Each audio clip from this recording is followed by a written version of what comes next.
पिता ने बेटे को कुशल व्यापारी बनाने की ठानी और 20 रुपए देकर बाजार भेजा और कहा, इन रुपयों से ऐसा सामान खरीद कर लाओ जिससे लाभ कमाया जा सके। अपने मित्र मर्दाना जी को साथ लिए बेटा नानक तलवंडी से चूहरकाना बाजार की ओर चल पड़ा, परंतु दोनों कोई 10-12 मील दूर ही निकल सके होंगे कि उन्हें जंगल में बड़ी संख्या में साधु आते हुए दिखे, जो कई दिनों से भूखे थे। सेवा भावी नानक से साधुओं की ऐसी स्थिति देखी न गई और उनके मन में पिता के दिए 20 रुपए ध्यान आए, परंतु नानक और उनके मित्र मर्दाना दोनों ही पिता के क्रोध को स्मरण कर कांप उठे। पिता के क्रोध का सामना कौन करेगा? दूसरे ही क्षण उनके मन ने कहा, परंतु इन भूखे प्यासे साधुओं का कौन सहारा बनेगा? नानक ने कुछ न सोचा और सीधे बाजार की ओर चल पड़े। क्या उन्होंने साधुओं को यूं ही छोड़ दिया? कौन करेगा इन साधुओं की सहायता? नानक बन पाएंगे कुशल व्यापारी? आगे का प्रसंग बताने से पहले हम आपको बताएंगे कुशल व्यापारी बनने के लिए निकले नानक और उनके दोस्त मर्दाना कौन थे।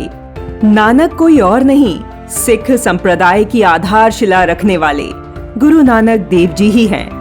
वे एक पटवारी के बेटे थे।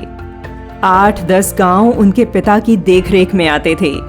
पैसों की कोई कमी न थी, परंतु उन्हें पैसों से रत्ती भर भी मोह न था। वे दिन रात आत्मा की सेवा में लगे रहते, जबकि उनके पिता अपने बेटे को सांसारिक ज्ञान देने में जुटे रहते। बेटे की सांस्कारिक कार्यों में रुचि बढ़े, इसके लिए गुरु नानक का सुलक्षणी नाम की कन्या से विवाह करवा दिया गया।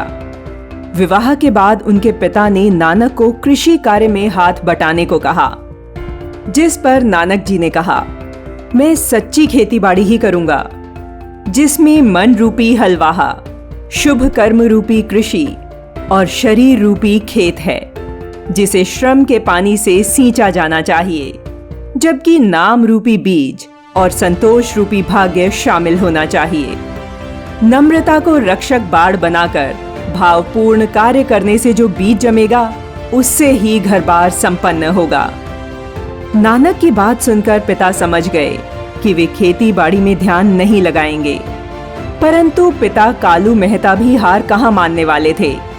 अब की बार उन्होंने नानक को व्यापार कराने की ठानी और इसीलिए उन्हें उनके मित्र मर्दाना जी के साथ बाजार भेजा गया। परंतु बाजार के रास्ते में ही भूखे प्यासे साधुओं को देखा तो दोनों भावुक हो गए। पिता के क्रोध की चिंता छोड़कर नानक ने एक दुकान से राशन जैसे आटा, दाल, चावल, घी और कुछ मिष्ठान खरीद लिए। राशन लेकर नानक जंगल में उसी स्थान पर पहुंचे जहां साधुओं की टोली जमा थी। नानक ने हाथ जोड़कर साधुओं से सभी वस्तुएं स्वीकार करने का आग्रह किया। साधु नानक के इस प्रेम को अस्वीकार न कर सके और उनके लाए भोजन से भूख मिटाई। नानक साधुओं से भेंट के बाद अपने गांव लौट पड़े। जैसे ही घर पहुंचे, उनके हाथ खाली देखकर पिता क्रोध से तमतमा उठे। पिता की फटकार सुनने के बाद नानक ने जो कहा वो अमर हो गया। उन्होंने कहा, पिताजी, आपने कहा था 20 रुपयों से ऐसी वस्तु खरीद कर लाना जिससे लाभ कमाया जा सके। हमने ठीक ऐसा ही काम किया।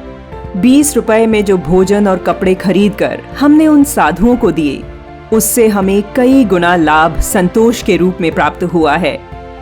मानव और आत्म सेवा की ये लगन आज प्रत्येक गुरुद्वारे में लंगर के रूप में देखने को मिलती है। यहाँ प्रत्येक दिन असंख्य पुण्य की कमाई होती है, जिसे विश्व की कोई भी मुद्रा टक्कर नहीं दे सकती।